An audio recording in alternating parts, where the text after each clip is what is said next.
You're listening to the True North Success Podcast.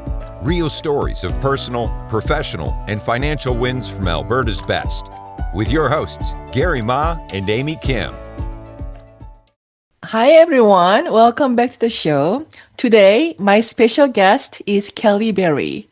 Kelly is a physiotherapy a consultant and clinic owner, Avenue Physiotherapy with over 30 years of experience, specializing in spinal pain and movement-based rehabilitation.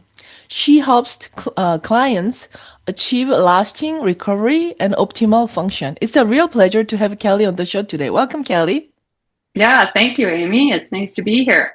Awesome, Kelly. So I gave a brief overview of your success. Can you fill in the detail of what you do? Yeah. So as you said, I've been a physio for 30 years. Hard to believe, but I still love it. I'm still passionate for it. I've worked most of my career in downtown Calgary. I have also worked at some clinics which have focused on people who have more chronic pain. So I have some experience working with physiatrists and radiologists that do interventional radiology, which means injections. And I do have a special interest in persistent pain, as you said. I've also been a clinic owner for over 12 years. So I own Avenue Physio. It used to be called Fifth Ave Physio, but we had to change our name because we were no longer on Fifth Ave. And it was getting confusing. So it is the a clinic that's been around for 40 years in downtown Calgary. It's actually the longest standing clinic in downtown Calgary. So it is a great kind of history behind it. We have super committed patients. We have great patients. We treat musculoskeletal conditions. So that really means anything that has a muscle, a joint, a nerve. And as a team, we have a special interest in challenges, not challenging patients, challenging problems. We like shoulders, necks, and the TMJ, the jaw. So yeah. Awesome. Yeah, you don't look like you have a 30 years experience, by the Oh, way. well, that's good to hear. So I'm always interested in learning about the story behind. Like, could you share how you first got started in this field? Yeah, definitely. Well, I think like all good physios, it all started with an injury. I think every physio would tell you that story. So when I was 18 years old, I tore my ACL, a pretty significant injury, when I was playing volleyball. I was a competitive volleyball player. And I was the last of the casted patients. So what that means is I was hospitalized. I was in hospital, I think, for 4 days. I had a full cast on. I couldn't wait there for 3 months. Now people are just in and out with surgery. So rehab at the time was very different, and it was a fairly significant injury. So at that time, I kind of had piqued my interest, and I was in high school. Really, my favorite class was phys ed. So I went on to U of A and took phys ed. It was called phys ed at the time. Now it's called a kinesiology degree. But when I was in phys ed, we did a lot of anatomy.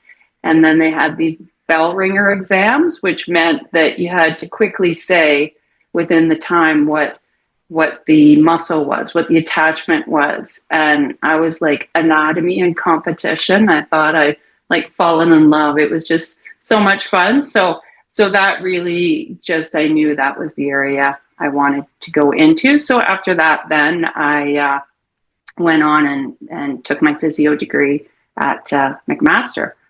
And then as far as being a business owner, I don't know, my dad, he was a businessman, and he was always saying, you got to buy something for tax reasons, I think was the original to kind of push me that way. But I just remember as a kid buying my first car, and it was not a nice car, and I just loved that car, and I washed it all the time. And I think that pride and ownership was something I just really wanted to experience.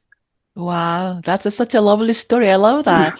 So you actually start as a patient, trying to solving your own problems and going through the pains like that, and then you find out that actually this is a very the industry that you have a passion. You find your passion, and also the inspired from your dad about the entrepreneurship. So I love your story. Awesome. Yeah, thanks.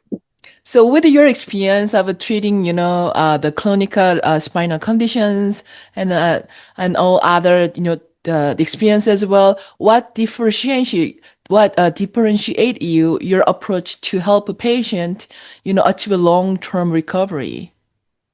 Yeah, I think for me, personally, is I just care. I care a lot. I care about people. People are awesome. And everybody comes with a very different story. Pain is so different. Everybody's experience is so different. So, firstly, I really want to get people better. I want to understand what their goals are, what they're trying to do to get better.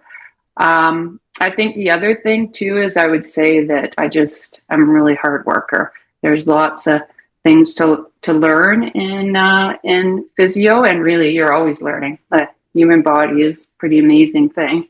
So I would say just having a really strong kind of work ethic, and as a clinic, like as a team, I think we're very defined in what our values are as a team, so that kind of people know what to expect from us. Because following with that work ethic, everybody's hired on this team because they're going to give like 100% to every patient. They're also really accountable to that patient. So if a patient's asking for something specifically, we're going to really explain to them what we feel is the best, but we're going to work together with that patient. Other goals of ours is just to be really supportive and lots of empathy. Being in pain is not fun, and really being empathetic towards our patient. I love it. I love it. So, okay, what is the one of the biggest challenges you've had to overcome in your career? By far, that's a pretty easy one. I would say that was COVID. Oh, That yes. was definitely like you think we were a downtown clinic. We were a successful clinic, and we went from being really quite busy to not. And really, what was most challenging during COVID is for us, lots of the clinics that were in the suburbs slowly kind of within, like after a year, they then started getting busier as people were working from home. And for us, we actually a year in got less busy because we didn't have any new patients really coming to see us. We had all our patients were still coming and driving. And in fact, I had patients driving from Canmore to come see me because they were living out there. So we had people that were very dedicated to us, but it was quite a challenging time to go through something. I felt I really struggled because I personally kind of felt like a failure. Hadn't had kind of a success. I'd always had successes and been able just to work hard and create that success. But this was something that really, the harder I worked, it wasn't getting me anywhere. And kind of during that time, I probably made emotional decisions and not the best decisions kind of for the team. And yeah, so it was quite a learning for me personally as a leader, for sure. Mhm. And then how did you, I believe that a lot of, business owners had to shut down their businesses. I hear a lot of stories like that too. And how did you ever to like, were you ever to turn around and still in the business, That is a very, also a very inspiring story to share with our audience.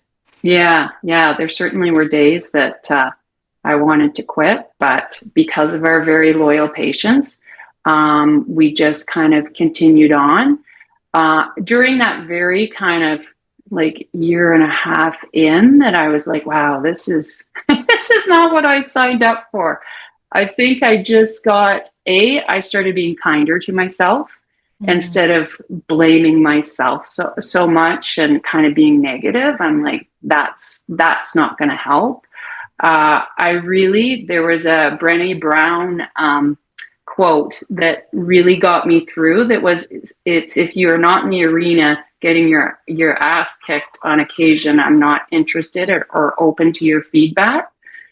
So I really then reached out to other clinic owners. I reached out to other people who were going through the same thing as myself. And then I also got a business coach at that time that worked with, there was 3 other business owners, 2 from Winnipeg, and we all kind of worked together and supported each other. And that then just setting little goals and one step at a time then got ourselves back on track. And then actually we had to move the clinic. Fifth Ave Physio used to be over on Fifth, and now we're in Stephen Avenue Place in downtown Calgary. So as we were slowly getting going, then I found out that my lease wasn't going to be renewed, and so just had to get in there and just focus on another new challenge. Yeah. Oh my God. Yeah, I love that because, that sounds a lot, takes a lot of, resilience to come back and never give up. I'm gonna look for, find a solution, like, right, right. So I Mm-hmm. love your story. Thank you. Yeah. And what about the exciting plans do you have, initiatives do you have upcoming over the next 6 to 12 months? Yeah, so like I said, we've been in our space in Stephen Avenue Place, so we are right downtown, like really downtown Calgary now. We're on the C train line, so we're looking to still grow in this spot, let more people know who we are, and keep helping people in downtown Calgary. And then I'm really interested in taking some AI courses to see how I can run my business a little bit more effectively and with some support. And we're trying to grow. We have osteoarthritis programs. We have pelvic health, like I said, at the top, TMJ, so jaw issues. So we're looking at those kind of specialized areas. We have a really experienced team and how we can really help people that seem to be looking for a little bit more specialized areas. hmm Can you tell me a little bit more about like problems with the jars? Like what's typical problems people have with the jars? With the jaws. Yeah. Um, so there can be problems around just muscle tension. Mm, So because of stress and holding the jaw really tight.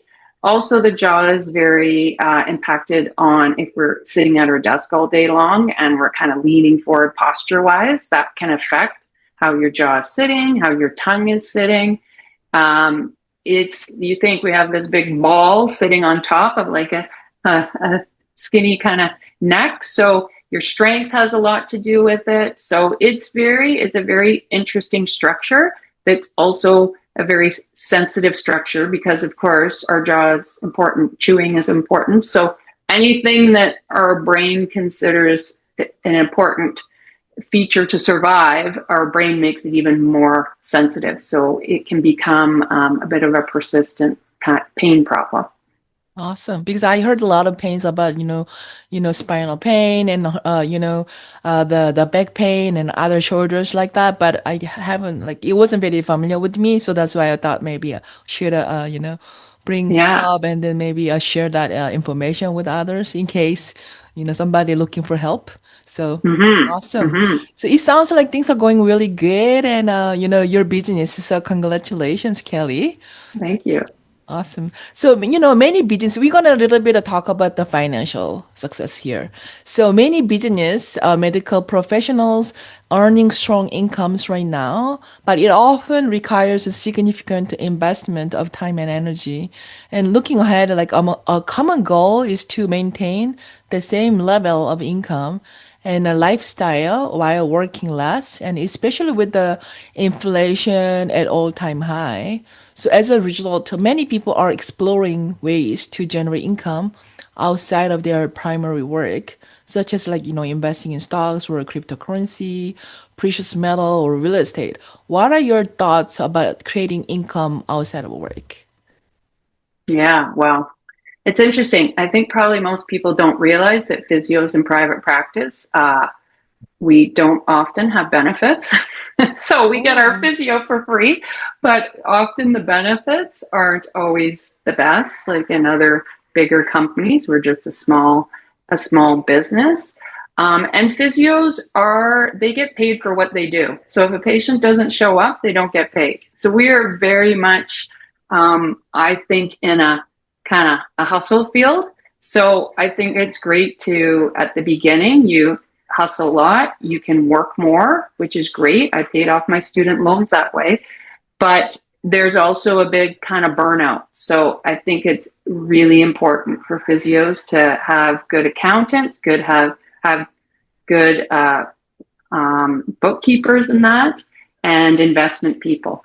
So we got to start young. You got to figure out at the beginning, and it is a marathon. I think you've got to start young, putting money away, and then I encourage all our physios, if they're interested in side hustles, being doing courses on the side, things that are within their field. Yeah, I don't know. I encourage people to. You take little inches, that you don't want to do anything that's necessarily really high risk. Everybody's risk is different, but it's also maybe nice to take like a small amount of money and do something maybe riskier. You're not going to lose that money, but maybe that's your play money to do some different investments. Awesome. Yeah, thank you so much for sharing your input. Love that. So, were there any key lessons from your career that changed how you view recovery and resilient and long-term health? For me personally, Yes. yeah. I think that everybody's different for sure. Like if I think back to when I tore ligaments in my knee, I was 18 years old. Everybody I hung out with played volleyball, and all of a sudden I wasn't. So it was kind of a lonely time. So to have a support of a physio who understood that, really knew my story and understood what I was trying to get back to is just so important. So the same for us, always understanding like, why are people here? What's going on in their life? The more we can understand what's going on, the more we can really explain to them. Uh, Pain's a very challenging thing, and a lot of the time pain stops people from actually moving. They get fearful. They think that something seriously is going on, and sometimes it's not. It's actually you need to keep moving, not stop moving. So really impacting people's overall kind of health and life, and really understanding what their story is. Awesome.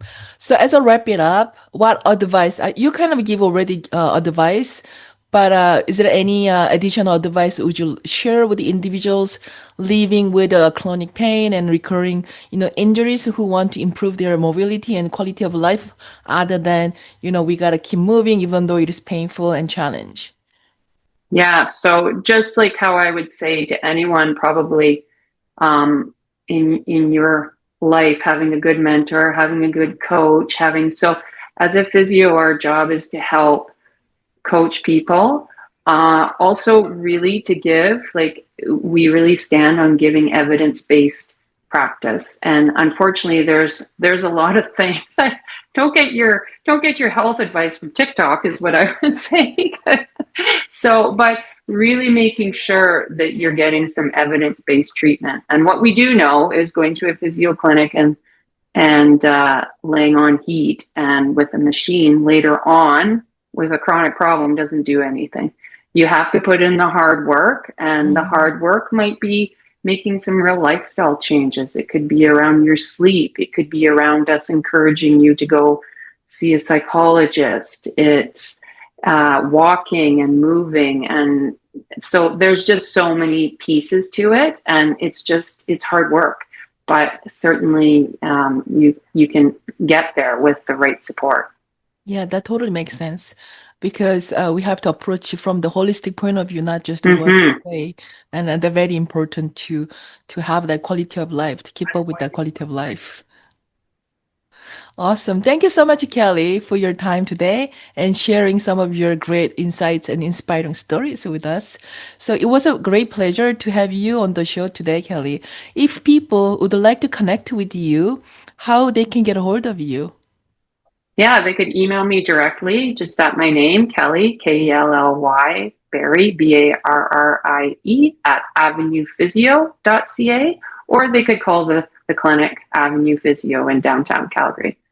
Awesome. So we truly appreciate your time and perspective you brought to the conversation. Yeah, awesome. Well, thanks for having me, Amy. I enjoyed it. Awesome. Want to share your success story?